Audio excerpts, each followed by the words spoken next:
برادران ملت السلام علیکم ورحمۃ اللہ وبرکاتہ۔ الحمد للہ الذی ابدع الافلاک والارضین والصلاة والسلام علی من کان نبیا وآدم بین الماء والطین وعلی آلہ واصحابہ اجمعین، اما بعد فاعوذ باللہ من الشیطان الرجیم، بسم اللہ الرحمن الرحیم۔ قل ان صلاتي ونسكي ومحياي ومماتي لله رب العالمين لا شريك له وبذلك أمرت وأنا أفضل المسلمين۔ صدق الله العظيم وصدق رسوله النبي الأمين الكريم، ونحن على ذلك لمن الشاهدين والشاكرين والحمد لله رب العالمين۔ ان کی مہک نے دل کے غنچے کھلا دیے ہیں، ان کی مہک نے دل کے غنچے کھلا دیے ہیں، جس راہ چل گئے ہیں کوچے بسا دیے ہیں۔ اور امام عشق و محبت فاضل بریلوی علیہ الرحمت و رضوان اپنے آقا کی بارگاہ میں خراج عقیدت لٹاتے ہوئے عرض کرتے ہیں، جب آ گئی ہیں جوش رحمت پہ ان کی آنکھیں، جب آ گئی ہیں جوش رحمت پہ ان کی آنکھیں، جلتے بجھا دیے ہیں روتے ہنسا دیے ہیں۔ ایک دل ہمارا کیا ہے آزار اس کا کتنا، ایک دل ہمارا کیا ہے آزار اس کا کتنا، تم نے تو چلتے پھرتے مردے جلا دیے ہیں۔ اور اعلیٰ حضرت فرماتے ہیں، ان کے نثار کوئی کیسے ہی رنج میں ہو، ان کے نثار کوئی کیسے ہی رنج میں ہو، جب یاد آ گئے ہیں سب غم بھلا دیے ہیں۔ اور اعلیٰ حضرت اپنے آقا کی بارگاہ میں خراج عقیدت پیش کرتے ہیں، آنے دو یا ڈبو دو اب تو تمہاری جانب یا رسول اللہ، آنے دو یا ڈبو دو اب تو تمہاری جانب، آنے دو یا ڈبو دو اب تو تمہاری جانب، کشتی تمہیں پہ چھوڑی لنگر اٹھا دیے ہیں۔ دولہا سے اتنا کہہ دو پیارے سواری روکو، دولہا سے اتنا کہہ دو پیارے سواری روکو، مشکل میں ہیں براتی پرخار با دیے ہیں۔ اور اعلیٰ حضرت فرماتے ہیں، اللہ کیا جہنم اب بھی نہ سرد ہوگا، اللہ کیا جہنم اب بھی نہ سرد ہوگا، اللہ کیا جہنم اب بھی نہ سرد ہوگا، رو رو کے مصطفیٰ نے دریا بہا دیے ہیں۔ اور میرے کریم سے گر قطرہ کسی نے مانگا، میرے کریم سے گر قطرہ کسی نے مانگا، دریا بہا دیے ہیں دربے بہا دیے ہیں۔ اور ملک سخن کی شاہی، ملک سخن کی شاہی تم کو رضا مسلم، ملک سخن کی شاہی تم کو رضا مسلم، جس سمت آ گئے ہو سکے بٹھا دیے ہیں۔ میری ملت کے نوجوانوں، میں نے جس آیت مبارکہ کو اپنا عنوانی تقریر بنایا، آئیے اس کا ترجمہ پیش کرنے سے قبل فرط عقیدت اور جوش محبت کے ساتھ سرکار ذی وقار احمد مختار شفیع روز شمار کے دربار گوہربار میں عقیدت اور محبت کے ساتھ درود شریف کا نذرانہ پیش کریں اور پڑھیں بآواز بلند، اللہ رب محمد صلی اللہ علیہ وسلم نحن عباد محمد صلی اللہ علیہ وسلم صلاۃ و سلام علیک یا رسول اللہ صلی اللہ تعالی علیہ وسلم۔ میری ملت کے نوجوانوں، آج میری تقریر کا عنوان ہے کہ جس آیت مبارکہ کو میں نے اپنی تقریر کا عنوان بنایا، پروردگار عالم اس آیت مقدسہ کے اندر ارشاد فرماتا ہے، قل ان صلاتی و نسکی، اے محبوب آپ فرما دیجئے کہ میری نماز و نسکی اور میری قربانی و محیایا اور میری حیات و مماتی اور میری موت للہ رب العالمین، اللہ رب العزت کی رضا کے لیے ہے، لا شریک لہ، جس کا کوئی شریک نہیں، وبذالک امرت، اور اس نے مجھے اسی کام کا حکم دیا ہے، وانا اول المسلمین، اور میں حکم الہی کے سامنے سر تسلیم خم کرنے والوں میں سے سب سے پہلا ہوں۔ میری ملت کے نوجوانوں، میری آج کی تقریر کا یہ عنوان ہے کہ میں آپ حضرات کے سامنے حضرت ابراہیم علیہ السلام اور حضرت اسماعیل علیہ السلام اور حضرت سارہ رضی اللہ تعالی اور حضرت ہاجرہ رضی اللہ تعالی عنہم کی ذات بابرکت اور ان کی حیات طیبہ سے متعلق کچھ آپ حضرات کو بتاؤں اور ان کی حیات طیبہ کے بارے میں آپ حضرات کے سامنے کچھ عرض کروں۔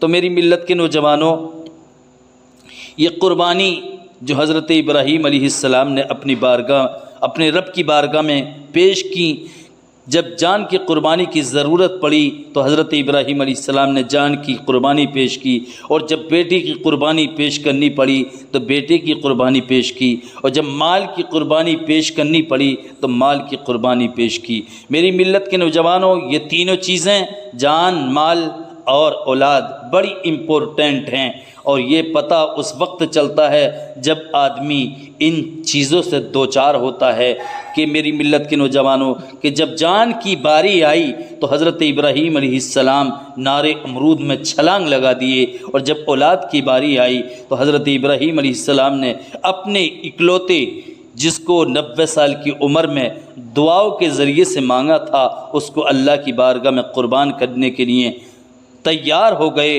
اور جب مال کی باری آئی تو حضرت ابراہیم علیہ السلام نے اپنے رب کی بارگاہ میں اپنا سارا مال قربان کرنے کے لیے تیار ہوئے۔ تو میری ملت کے نوجوانوں، اسی سے متعلق میں آپ حضرات کے سامنے کچھ عرض کرنے کے لیے جا رہا ہوں، بہت غور سے سماعت فرمائیں۔ یہ قربانی کیا ہے اور اس کی ڈیفینیشن اور اس کی تعریفیں کیا ہیں۔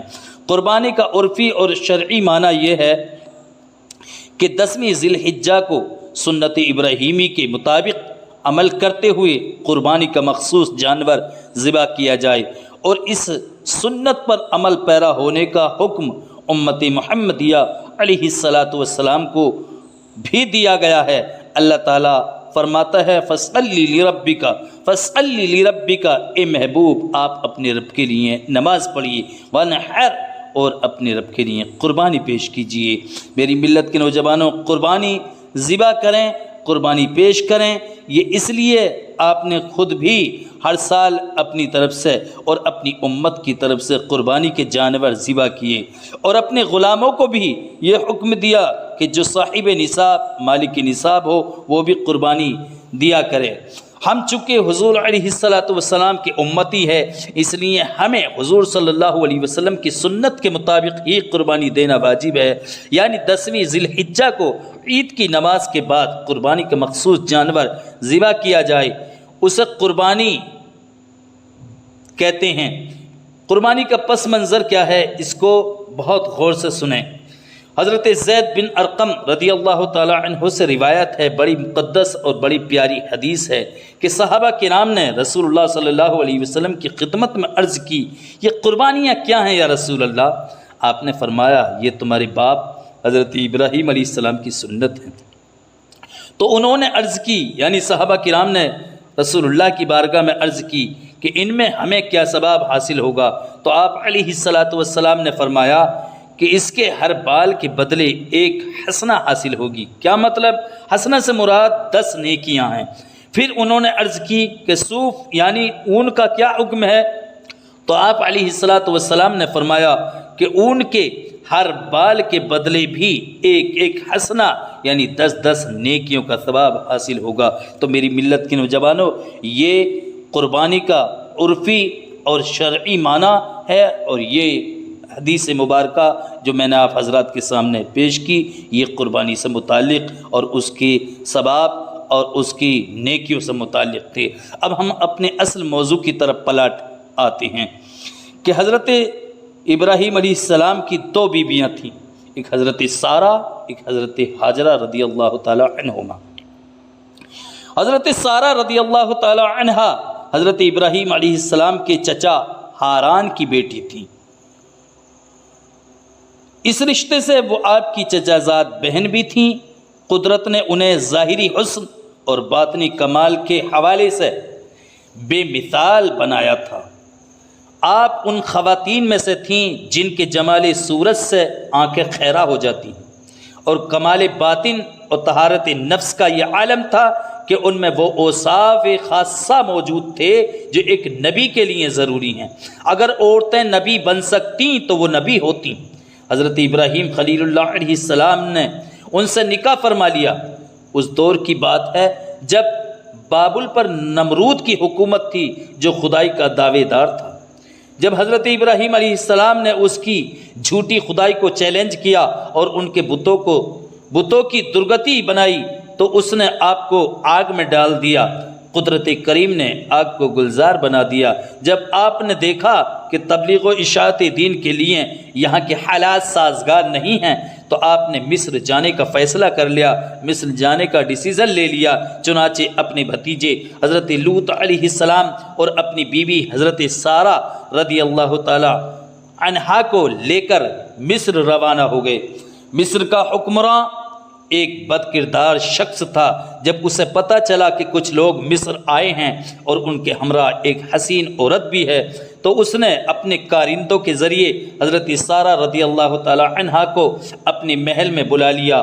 وہ آپ کو دیکھ کر مبہوت ہو گیا، نیت میں فطور آتے ہی اعضاء میں تشنج پیدا ہو گئی اور گر پڑا۔ بولا، اے پاک باز خاتون، میری خطا معاف فرما، مجھے ٹھیک کر دے، میں تمہیں کوئی نقصان نہیں پہنچاؤں گا۔ حضرت سارہ رضی اللہ تعالی عنہا نے دعا کی، وہ ٹھیک ہو گیا۔ اس کی نیت پھر خراب ہو گئی، اسی لمحہ اس پر دوبارہ دورہ پڑ گیا۔ وہ ڈر گیا اور اپنے کارندوں سے بولا، تم میرے پاس کوئی غیر انسانی مخلوق لائے ہو، اسے لے جاؤ۔ اور ساتھ ہی اس نے حضرت سارہ رضی اللہ تعالی عنہا کو خدمت کے لیے ایک نوجوان کنیز پیش کی جس کا نام ہاجرہ تھا، اور آپ حضرت ہاجرہ کو ساتھ لے کر خوش و خرم لوٹ آئیں اور جناب ابراہیم علیہ السلام کو بتایا۔ یہاں پہ ایک بات میں واضح کرنا چاہتا ہوں، یہ حضرت ہاجرہ خدمت کے لیے پیش کی تھی اس بادشاہ نے جو مصر کا بادشاہ تھا۔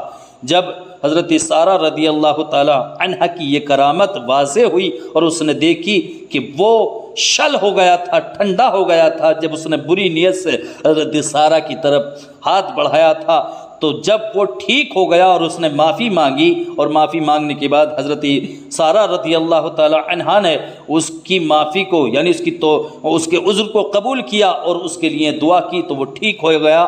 تو اس نے حضرت ہاجرہ جو ایک کنیز تھی اس کو حضرت سارہ کی خدمت کے لیے پیش کیا۔ تو میری ملت کے نوجوانوں، میں یہ بتانا چاہتا ہوں یہ حضرت ہاجرہ کون تھی؟ حضرت ہاجرہ بھی ایک بادشاہ کی بیٹی تھی، اور ان کے ساتھ میں بھی یہی بات پیش آئی تھی جو حضرت سارہ کے ساتھ میں پیش آئی تھی، یعنی ان کے ساتھ میں بھی اس نے بری نیت سے ہاتھ بڑھایا تھا، تو ان کی بھی یہ کرامت ظاہر ہوئی تھی کہ جب ان کی حضرت ہاجرہ کی طرف اس نے اپنا ہاتھ بڑھایا تو اسی طرح یہ شل ہو گیا تھا، اس لیے اس کو حضرت ہاجرہ کو اس نے باندی بنا کر اپنے محل میں رکھا تھا، لیکن وہ اس دن کا انتظار کر رہا تھا، اور اس کو یعنی اے رضا، ہر کام کا ایک وقت ہے، دل کو بھی آرام ہو ہی جائے گا، ہر کام کا ایک وقت ہوتا ہے، اور وہ وقت آ گیا کہ آج حضرت ہاجرہ کو حضرت سارہ کی خدمت کے لیے اس نے پیش کیا۔ تو پھر حضرت ہاجرہ جو ایک بادشاہ کی بیٹی تھی اور باکرامت تھی اور اسی طرح کی نیک تھی، حضرت سارہ کی خدمت کے لیے جب دیا تو وہ لے کر کے آئیں، اور آنے کے بعد حضرت ابراہیم علیہ السلام کے پاس پہنچی۔ تو میری ملت کے نوجوانوں، اللہ تعالیٰ نے کافر کا کرتوت اسی کے سینے پر دے مارا اور خدمت کے لیے ہاجرہ دے دی۔ میری ملت کے نوجوانوں، اگرچہ نبی ہونے کے ناطے سے حضرت ابراہیم علیہ السلام کو حضرت سارہ علیہ السلام کی پارسائی، پاک دامنی اور عفت نفس کا پورا یقین تھا، اور کسی قسم کے سوء ظن کے پیدا ہونے کا کوئی احتمال نہ تھا، لیکن اس کے باوجود اللہ تعالیٰ نے مزید اطمینان عطا کرنے کے لیے حضرت ابراہیم علیہ السلام اور سارہ کے درمیان سے تمام پردے اور حجابات اٹھا دیے، اور آپ اس تمام معاملے اور کارروائی کو اپنی آنکھوں سے مشاہدہ فرما رہے تھے، جس سے حضرت سارہ رضی اللہ تعالی عنہ کی عظمت اور شان و شوکت کے متعلق آپ علیہ السلام کو مزید اطمینان قلب حاصل ہوا۔ حضرت ابراہیم علیہ السلام اپنی زوجہ محترمہ حضرت سارہ رضی اللہ تعالی عنہ اور خادمہ ہاجرہ رضی اللہ تعالی عنہ کے ہمراہ مصر سے روانہ ہو کر بیت المقدس آ کر آباد ہو گئے۔ 20 سال گزر گئے، آپ کے ہاں کوئی اولاد پیدا نہیں ہوئی، 20 سال تک۔ ایک دن حضرت سارہ رضی اللہ تعالی عنہا نے عرض کی، اے میرے شوہر ابراہیم علیہ السلام، ہمارے ہاں کوئی اولاد نہیں ہے، اور اب میں عمر کے اس حصے میں ہوں جس میں اولاد پیدا ہونے کی امید نہیں، اس لیے ہم کب تک اسی طرح رہیں گے؟ میں اپنی کنیز ہاجرہ کو آپ کو ہبہ کرتی ہوں۔ حضرت سارہ نے کہا اپنے شوہر حضرت ابراہیم علیہ السلام سے، ہو سکتا ہے اللہ تعالی ہمارے گھر کو اولاد کی خوشیوں سے نواز دے اور ہماری نسل قائم رہے۔ اور پھر واقعی اللہ تعالیٰ نے آپ کو اولاد سے نواز دیا، اور حضرت ہاجرہ رضی اللہ تعالی عنہ کے بطن سے حضرت اسماعیل علیہ السلام پیدا فرما دیے۔ بچے کی ماں ہونا عورت کے لیے بڑا اعزاز ہے۔ حضرت ہاجرہ اسماعیل علیہ السلام کی ماں بن چکی تھیں، اس لیے کنیز اور خادمہ سے بڑھ کر اب ان میں ماں ہونے کا جذبہ تفاخر پیدا ہو گیا تھا، جسے حضرت سارہ رضی اللہ تعالی عنہ نے بڑی شدت سے محسوس کیا، کیونکہ سوتن کے حوالے سے جو جذبہ رقابت پیدا ہوتا ہے اس پر کسی عورت کو قابو نہیں ہوتا۔ حضرت سارہ رضی اللہ تعالی عنہ کا بھی یہ جذبہ بیدار ہوا اور آپ قابو سے باہر ہو گئیں اور غصے کی حالت میں قسم کھا لی کہ ہاجرہ کو سخت سزا دیں گی اور ان کے 3 مخصوص اعضاء کاٹ ڈالیں گی۔ جب غصہ ٹھنڈا ہوا تو بہت پریشان ہوئیں کہ قسم کو کیسے پورا کریں۔ حضرت ابراہیم علیہ السلام بھی اس سے بے خبر نہ تھے، اس لیے آپ نے ترکیب بتائی کہ تم ان کے کان چھید ڈالو، اس سے تمہاری قسم پوری ہو جائے گی۔ اسی اثنا میں حضرت سارہ رضی اللہ تعالی عنہا ایک دن اپنے گھر کی دہلیز پر کھڑی تھیں کہ ابراہیم علیہ السلام کے پاس 4 فرشتے آئے اور انہوں نے بشارت دی کہ حضرت سارہ رضی اللہ تعالی عنہا کو ایک فرزند ارجمند عطا فرمایا جائے گا جس کا نام اسحاق ہوگا، اور پھر اپنے وقت پر اللہ تعالیٰ ان کو یعقوب علیہ السلام عطا فرمائے گا۔ حضرت سارہ رضی اللہ تعالی عنہا حیرت کے عالم میں از حد متعجب ہوئیں۔ کیا کہہ رہے ہو؟ ہم دونوں بوڑھے ہو چکے ہیں۔ فرشتوں نے عرض کی، یہ اللہ تعالیٰ کا حکم ہے، وہ اپنی حکمتوں کو خوب جانتا ہے اور یہ ہو کر ہی رہے گا۔ پھر واقعی ایسا ہی ہوا۔ حضرت اسحاق علیہ السلام متولد ہوئے اور اس دنیا میں تشریف لائے۔ ایک روز حضرت اسماعیل علیہ السلام اور اسحاق علیہ السلام دونوں اکٹھا کھیل رہے تھے کہ حضرت ابراہیم علیہ السلام نے پیار سے اسماعیل علیہ السلام کو گود میں لے لیا اور حضرت اسحاق علیہ السلام کو پہلو میں بٹھا لیا۔ اس منظر سے حضرت سارہ کو پھر غضب آ گیا، پھر ان کو غصہ آ گیا۔ آپ کا جذبہ رقابت پھر بھڑک اٹھا، غصے سے بولی، اب اس گھر میں ماں بیٹے کے لیے کوئی جگہ نہیں ہے، آپ ان دونوں کو فوراً کسی اور جگہ چھوڑ آئیں، میں انہیں مزید برداشت نہیں کر سکتی۔ حضرت ابراہیم علیہ السلام جانتے تھے کہ حضرت سارہ دل کے ہاتھوں مجبور ہیں۔ پھر اللہ تعالیٰ کی طرف سے بھی یہی حکم ہوا کہ جبرائیل کی معیت میں ماں بیٹے کو وادی غیر ذی زرع میں چھوڑ کر آؤ جہاں ہمارا گھر ہے۔ چنانچہ آپ نے دونوں کو لیا اور تعمیل حکم کے لیے بیت اللہ شریف کی طرف روانہ ہو گئے، جو اس وقت ایک ٹیلے کی شکل میں تھا۔ گرد و پیش پہاڑیاں تھیں اور قریب ہی ایک بہت بڑا درخت اگا ہوا تھا۔ حضرت ابراہیم علیہ السلام جب انہیں وہاں چھوڑ کر واپس پلٹے، تھوڑی ہی دیر کے بعد حضرت ہاجرہ رضی اللہ تعالی عنہ پیچھے سے حضرت ہاجرہ رضی اللہ تعالی عنہ نے آواز دی اور عرض کی، اے میرے سرتاج ابراہیم علیہ السلام، آپ کہاں تشریف لے جا رہے ہیں؟ ہمیں اس وادی میں یکو تنہا چھوڑ کر جس میں نہ کوئی انسان ہے اور نہ ہی کوئی اور چیز۔ آپ نے یہ کلمات کئی بار دہرائے، لیکن حضرت خلیل اللہ نے مڑ کر نہ دیکھا اور آپ کی طرف متوجہ ہوئے بغیر آخری بار صرف اتنا کہا، میں تمہیں اللہ کے سپرد کر کے جا رہا ہوں۔ تو میری ملت کے نوجوانوں، حضرت ہاجرہ رضی اللہ تعالی عنہا نے بے ساختہ کہا کہ وہ ہمیں ہرگز ضائع نہیں ہونے دے گا۔ جب حضرت ابراہیم علیہ السلام ان کی نظروں سے اوجھل ہو گئے تو ایک بلند مقام پر کھڑے ہو کر اللہ تعالیٰ کی بارگاہ میں اس طرح دعا کرتے ہیں۔ حضرت ابراہیم علیہ السلام، ربنا انی اسکنت من ذریتی بواد غیر ذی زرع عند بیتک المحرم ربنا لیقیموا الصلاۃ فاجعل افئدة من الناس تهوی الیہم وارزقہم من الثمرات لعلہم یشکرون۔ اے ہمارے پروردگار، میں نے اپنی اولاد کو تیرے محترم گھر کے نزدیک اس بنجر وادی میں رہائش پذیر کیا ہے۔ اے ہمارے پروردگار، چاہیے کہ وہ نماز قائم کریں، بس تو لوگوں کے دلوں کو ان کی طرف مائل فرما، یعنی ان کی محبت ان کے دلوں میں پیدا فرما اور انہیں پھلوں کا رزق عطا فرما تاکہ وہ شکر کریں۔ میری ملت کے نوجوانوں، جب حضرت ابراہیم علیہ السلام نے اپنی بیوی اور اپنے بچے حضرت اسماعیل اور حضرت ہاجرہ رضی اللہ تعالی عنہا کو اس وادی میں جہاں پر کعبۃ اللہ ہے، آب زمزم شریف ہے، اس جگہ پر چھوڑا تھا، اور چھوڑنے کے بعد پھر وہاں سے چل پڑے تھے۔ چلنے کے بعد جب ان سب کچھ اوجھل ہو گئے، آڑ میں ہو گئے، تو وہاں پر کھڑے ہو کر کعبے کی طرف کو منہ کر کے، جو اس وقت ایک ٹیلے کی شکل میں تھا، اس شکل میں نہیں تھا جس شکل میں آج ہے، وہاں پر 3 دعائیں کی تھی۔ وہ 3 دعائیں آپ بھی سن لیں۔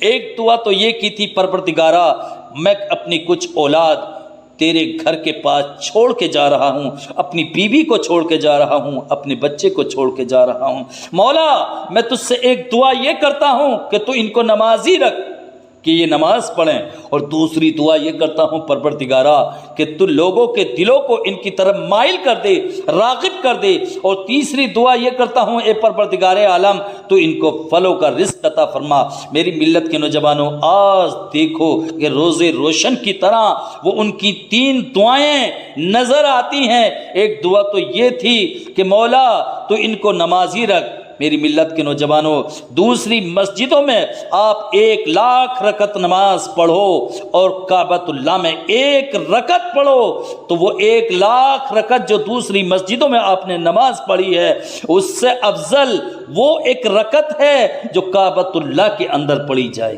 اللہ اکبر! کیسی نماز، ایسی کیسی دعا حضرت ابراہیم علیہ السلام نے کی تھی۔ اور دوسری دعا، اے پروردگار عالم تو لوگوں کے دلوں کو ان کی طرف راغب فرما دے، مائل فرما دے۔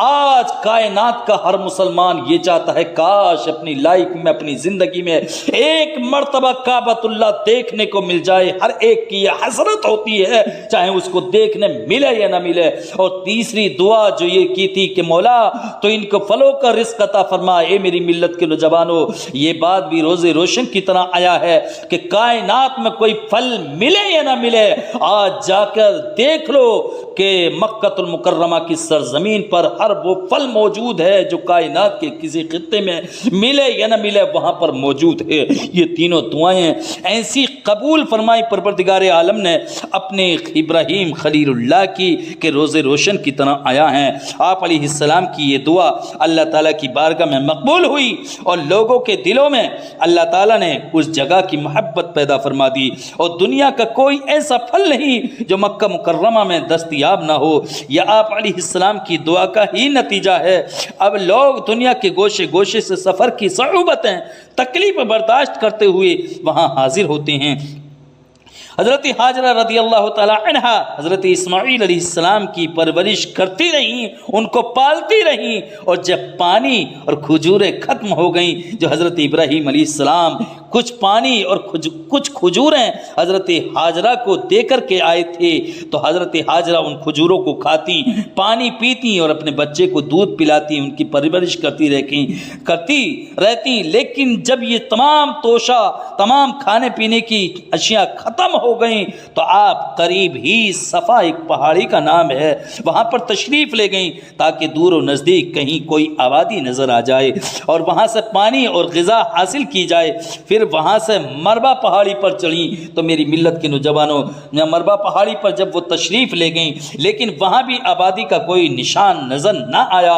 اس طرح آپ نے ان دونوں پہاڑیوں کے درمیان 7 چکر لگائے، کبھی مربع پر جاتی تو کبھی صفا پر جاتی، اور کبھی مربع پر جاتی تو اپنے بچے کا خیال آتا تو پھر صفا پہاڑی پر چلی جاتی۔ اس طرح سے حضرت ہاجرہ نے صفا اور مربع کے درمیان 7 چکر لگائے۔ رب قدیر کو اپنی بندی حضرت ہاجرہ رضی اللہ تعالی عنہا کا یہ چکر لگانا اتنا پسند آیا، قیامت تک کے حاجیوں کے لیے واجب قرار دے دیا۔ اے حجاج کرام، اگر میری پیاری بندی حضرت ہاجرہ کی سنت کو ادا نہیں کرو گے تو تمہارا حج کامل نہیں ہو سکتا، پایہ تکمیل کو نہیں پہنچ سکتا۔